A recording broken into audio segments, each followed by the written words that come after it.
Shalom, Bapak Ibu Saudara. Kita melanjutkan terus pelajaran kita. Kali ini tema kita adalah perjalanan kehidupan. Karena kehidupan ini suatu perjalanan, tetapi yang perlu kita pahami ada yang mengaturnya, ya. Ada yang menjadi sutradara kehidupan ini, ya. Jadi kehidupan ini tidak kacau, tapi sangat teratur rapi, berjalan dari awal menuju kepada akhirnya. Dan yang awal dan yang akhir adalah Dia, ya, Bapa kita. Mari kita melihat dulu Kejadian 1 ayat 26 sampai 28. Tidak usah kita baca ini karena ini sudah sering kita ulang-ulang ini. Inilah rencana daripada Bapa itu, ya. Dikatakan di situ, baiklah kita menjadikan manusia serupa dan segambar dengan kita, dengan tujuan supaya mereka berkuasa atas segala sesuatu. Ya, ada dua poin yang perlu kita ketahui rencana Bapa ini, ya. Tapi kita garis bawahi dulu ini, baiklah kita menjadikan manusia, ya, serupa segambar dengan kita. Perkataan Bapa ini tidak bisa gagal. Kalau dia bilang baiklah kita menjadikan manusia serupa segambar dengan kita, pastilah jadi manusia yang serupa dan segambar dengan Dia. Bukan sebagian manusia. Tuhan tidak bilang gini, Bapak nggak bilang gini, baiklah kita menjadikan sebagian manusia serupa segambar dengan kita, sebagian laginya kita buang aja. Enggak gitu, ya. Bapa di surga bilang, baiklah kita menjadikan manusia serupa dan segambar dengan kita. Ya. Nah, persoalannya ketika Adam dan Hawa ini saya ulang-ulang lagi itu. Ketika Tuhan menciptakan Adam Hawa menaruhnya dalam Taman Eden, itu belum serupa dan segambar dengan Dia. Kenapa? Karena Adam dan Hawa belum tahu yang baik dan yang jahat. Kedua, Adam dan Hawa belum juga itu menguasai seluruh atau menaklukkan segala sesuatu. Masih ada yang harus ditaklukkan. Di Taman Eden dulu ditaklukkan itu. Jadi masih panjang ini rencana Bapa ini. Maka itu kehidupan suatu perjalanan. Perjalanan apa? Perjalanan mencapai apa yang Tuhan rencanakan itu. Yaitu menjadikan manusia serupa dan segambar dengan Dia. Serupa dan segambar, kalau serupa itu selem representatif atau wakil. Sementara demut, istilah Ibrani itu adalah suatu keserupaan yang berarti manusia punya kemampuan untuk mereproduksi, memperluas dirinya, memperbanyak dirinya. Ya, inilah rencana Bapa. Ya, dan tidak gagal. Ya, banyak orang pikir kejatuhan itu gagal, enggak. Kejatuhan itu merupakan proses. Jadi dua manusia ini diproses oleh dua pohon yang ditaruh Tuhan dalam Taman Eden. Pohon pengetahuan yang baik dan yang jahat dan pohon kehidupan, ya. Dan memang manusia dirancang untuk memakan kedua pohon ini. Mari kita melihat, ya, Roma pasal 8. Tidak ada yang terjadi mengagetkan Bapa di sorga ketika Adam dan Hawa jatuh. Ya, Bapa di surga nggak kaget karena memang itu bagian daripada rencananya agar manusia menjadi serupa dan segambar dengan Dia. Manusia perlu pengetahuan yang baik dan yang jahat. Manusia juga perlu nanti pohon kehidupan, ya, tapi datangnya nanti melalui Yesus. Aku datang supaya mereka mempunyai hidup. Coba dulu kita lihat Roma pasal 8 ini, rencana Bapa ini untuk masuk ke dalam kejatuhan manusia ini. Perhatikan firman Tuhan ini, ya. Ayat 28, ya, Roma 8. Karena seluruh makhluk telah ditaklukkan kepada kesia-siaan, ini artinya karena Adam jatuh ke dalam alam maut, maka seluruh makhluk jatuh ke dalam alam maut, alam kesia-siaan itu. Bukan oleh kehendaknya sendiri, bukan oleh kehendak makhluk itu, tapi oleh kehendak Dia, kehendak Bapa yang telah menaklukkannya. Tetapi ayat 21 dalam pengharapan, ya, karena nanti segala makhluk akan dibebaskan juga. Jadi kejatuhan itu bagian dari proses yang harus dilalui oleh manusia supaya seluruh manusia menjadi serupa segambar dengan Bapa, dengan Dia, sehingga Bapa bisa menjadi semua. Dalam semua, artinya Bapa bisa mengekspresikan dirinya melalui semua manusia dan di dalam semua manusia. Tapi perjalanan ini panjang, Bapak Saudara, dari mulai Taman Eden sampai di kota Yerusalem baru nanti, panjang ceritanya itu. Ya, jadi di sini kita hanya ambil 3 poin aja dulu. Ini karena ini nampaknya nggak bisa satu kali kita melihat hal ini ya, perjalanan kehidupan ini. 3 poin dulu kalau ini kita bisa selesaikan hari ini. Yang pertama, kita mau poin yang kita mau belajar itu pertumbuhan hayat, pertumbuhan life itu nanti ya, kita jelasin ini. Yang kedua dengan ambil contoh Ayub ya. Yang pertama ini. Yang kedua, kita mau belajar proses disiplin ya, yang kita ambil contoh orang Israel ini ya. Kemudian yang poin ketiga, kita mau menjelaskan mengenai fellowship dalam perjalanan kehidupan ini, karena itu sangat penting. Fellowship itu dengan siapa kita bergaul itu sangat penting dalam perjalanan kehidupan ini. Kita akan ambil contoh Abraham. Baik, kita mulai dulu dalam nomor 1 ya, pertumbuhan hayat atau pertumbuhan pengenalan. Jadi begini, ini secara garis besar pohon pengetahuan kita semua makan, semua manusia, keturunan Adam itu semuanya makan pohon itu ya. Secara potensial ya, Adam yang makan dengan Hawa, tapi kan kejatuhannya semua makhluk ikut, keturunan Adam dan Hawa itu kan ikut semua ya. Nah, yang makan pohon kehidupan itu nanti Yesus itu datang itu, aku datang supaya mereka mempunyai hayat atau hidup. Itulah yang disimbolkan pohon kehidupan di Taman Eden, Yesus itu.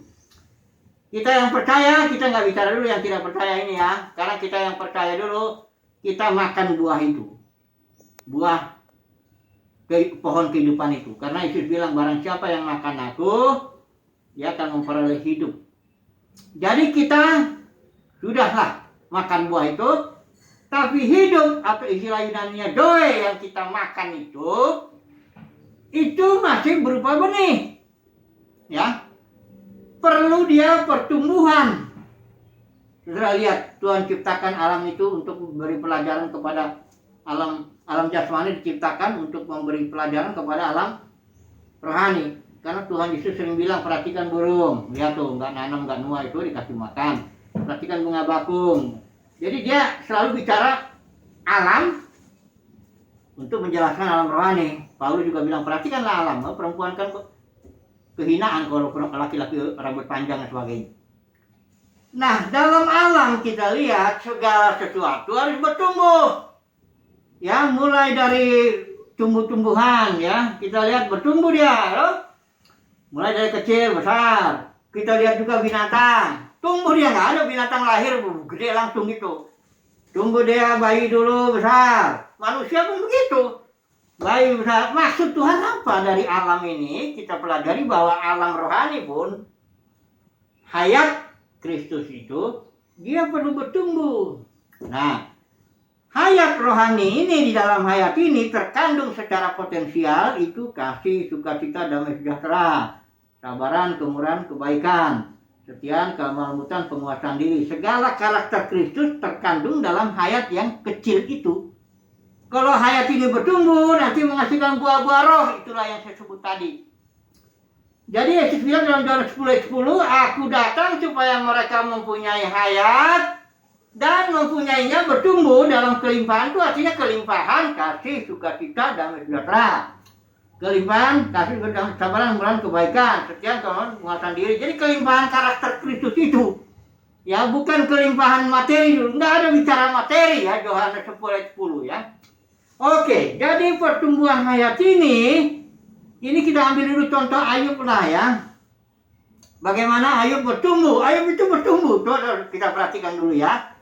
Dia bertumbuh dalam hayat di sini. Hayat itu artinya pengenalan akan Tuhan. Kalau saudara dan saya mau mengenal Tuhan, kita nggak bisa main pikiran. Kita harus mendapat jenis hidup yang sama dengan Dia. Kita harus memiliki hidup yang Dia jalani sendiri. yaitu hayat zoe ya. Istilah hayat dalam Yunani itu hidup itu ada 3. Ada bios, ada suke, ada zoe. Ini zoe yang hidup yang dijalani oleh Tuhan. Ini suke psikologi, itu hidup yang dijalani oleh manusia. Baru bios itu biologi, itu kehidupan secara umum atau yang lebih rendah lagi tumbuh-tumbuhan. Jadi kalau kita mau mengenal dia, kita harus memiliki jenis hidup yang dia miliki ya. Nah, di sini dalam Ayub ceritanya ini soal pertumbuhan pengenalan. Mari kita melihat dulu. Ayub pasal 42 ayat 5 ya. Ini udah salah. Ayub 42 ayat 5. Ini saya pakai LAI ya. 42 ayat 5. Di sini dibilang, hanya dari kata orang saja aku mendengar tentang kau. Tetapi sekarang mataku sendiri memandang kau. Jadi Ayub sekalipun dia itu seorang yang saleh, nanti kita lihat di sini ya. Takut akan Tuhan, menjauhi kejahatan, tapi pengenalannya akan Tuhan masih dari kata orang. Kata pendeta itu Tuhan tuh kasih, kata pendeta itu begini, begitu, bagaimana, begini.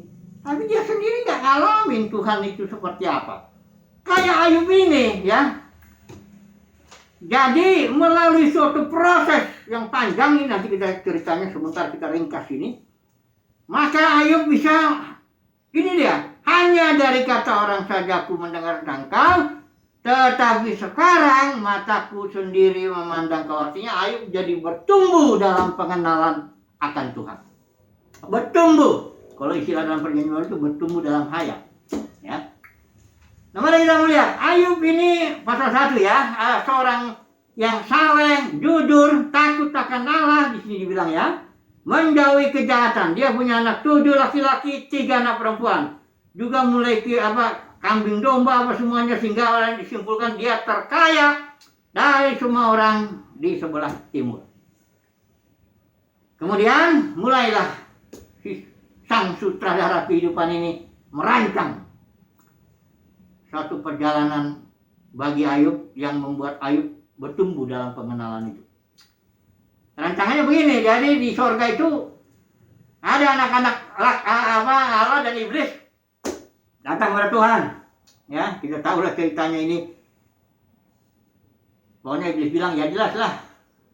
Tuhan bilang, kamu lihat itu Ayub, orang yang begitu saleh, takut akan Tuhan, jujur apa itu.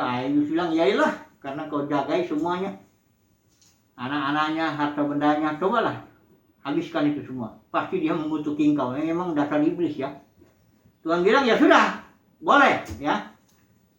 Silakan, tapi jangan sentuh nyawanya. Jadi Tuhan hanya izinkan ini ya. Jadi saudara jangan takut ya, semuanya itu berasal dari Bapa itu yang rancang segalanya. Dia bilang, iblis kau boleh. Seranglah, habiskanlah itu anak-anaknya, habiskan harta bendanya, tapi jangan nyawanya. Ya. Mulai dari iblis, karena iblis dikasih kesempatan, dia bekerja. Jadi semua yang menimpa Ayub adalah rancangan Bapa, keputusan Bapa. Nah, mari kita melihat. Karena orang Kristen kayaknya punya Tuhan 2. Yang satu namanya Tuhan Yesus, Tuhan yang baik, yang selalu ngasih yang baik. Satu lagi yang namanya Tuhan iblis, yang bikin jahat. Jadi kalau orang Kristen ketimpa yang jahat, dia merasa, ini dari iblis katanya. Wah, itu celaka. Kalau COVID, mana mungkin dari Tuhan ini COVID, Mr. COVID. Udah bikin bunuh banyak orang. Kayak gini, kayak Ayub nih, bunuh anak-anaknya, bunuh itu semuanya habis. Itu dari siapa? Oh, itu dari setan. Makanya ditangking lah. Si COVID ini dihardik. Dalam nama Yesus, COVID dihardik. Oh, ternyata si COVID-nya nggak lari-lari, akhirnya udah kita sembunyi. Kacau jadinya sudah. Konsepnya orang Kristen jadi dualisme begitu. Padahal segala sesuatu berasal dari dia, oleh dia, kepada tujuan dia. Jadi di sini habislah semua anak-anak Ayub itu. Bayangkan 10 anaknya, 7 laki-laki, 3 perempuan, mati semuanya. Harta bendanya yang membuat dia terkaya itu habis. Kemudian Ayub ngomong begini, perhatikan ini ya, pasal 1 ini. Ayat 21, katanya, kata Ayub ini ya, dengan telanjang aku keluar dari kandungan ibuku, dengan telanjang juga aku akan kembali ke dalamnya. Perhatikan ini. Tuhan yang memberi, Tuhan yang mengambil, terpujilah nama Tuhan. Ayat 22. Dalam kesemuanya itu, Ayub tidak berbuat dosa dan tidak menuduh Allah berbuat yang kurang patut. Alkitab bilang Ayub tidak berbuat dosa dengan ucapannya bahwa Tuhan yang memberi, Tuhan yang mengambil. Pengenalannya ini Ayub sudah lebih tinggi dari rata-rata orang Kristen sekarang. Karena Ayub sudah paham bahwa segala sesuatu berasal dari Dia. Kalau orang Kristen sekarang banyak yang bilang COVID enggak dari Bapa yang penuh kasih, enggak. Kau tahu COVID dari mana tuh? Kalau Ayub sudah tahu dia, ya. Dan Tuhan juga sudah bilang ini, ya, pasal 2-nya. Dikatakan di sini, Tuhan bilang, ini Tuhan yang ngomong loh ya. Ia tetap tekun dalam kesalehannya meskipun engkau iblis itu telah membujuk aku melawan dia untuk mencelakakannya tanpa alasan. Tuhan sendiri bilang, ia tetap tekun dalam kesalehannya. Enggak salah Ayub itu. Dengan ucapan ini juga. Tetap dia tekun. Jadi betullah memang Tuhan yang memberi. Tuhan juga yang mengambil. Iblis mah nggak punya apa-apa. Binatang diciptakan Tuhan kok. Mana bisa dia punya apa-apa? Semuanya punya Tuhan. Langit, bumi, laut dan segala punya Tuhan. Dia yang memberi, dia yang mengambil. Ya, dengan maksud. Ya. COVID ini juga Tuhan ini yang rancang memberi surga itu, tapi dengan maksud. Nah itu yang perlu kita pahami, itu maksudnya itu. Kemudian ya, tanya lagi sama Tuhan, gimana? Iblis bilang begini, ya kulit ganti kulit, memang dasar iblis ini ya. Orang akan memberikan segala yang dipunyainya ganti nyawanya. Terus Tuhan bilang, ini Tuhan lagi yang putuskan. Tuhan putuskan, boleh kau serang Ayub, tapi jangan sampai nyawanya putus. Kira-kira begitu. Jadi setiap serangan iblis dalam hidup kita itu selalu dirancang oleh Bapa. Jangan takut. Hidup ini diatur oleh Bapa. Dia burung jatuh pun ke tanah. Alkitab bilang itu. Tidak ada yang terjadi di luar kehendak Bapa. Semua diatur oleh Bapa dengan suatu maksud. Yang perlu kita paham tuh maksudnya ini apa? Secara umum jelas maksudnya membuat orang semakin mengenal Dia. Orang itu bertumbuh hayatnya. Itu yang kita sedang bahas ini. Secara umum ya. Oke. Terus Tuhan bilang silakan. Iya, dalam kuasamu, ya. Kata Tuhan. Ayat 6 ini, pasal 2. Hanya sayangkan nyawanya. Enggak boleh nyawanya disentuh. Ya, jangan dibikin mati maksudnya.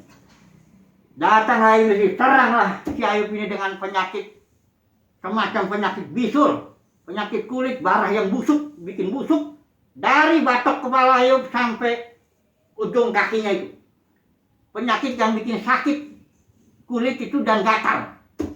Sehingga Ayub ambil beling, garuk-garuk. Waduh, ngeri sekali. Ngeri sekali ini semua. Kalau saya ngebayang, udah saya mungkin udah mati dulu. Makanya istrinya memang ngomong, ini istrinya Ayub.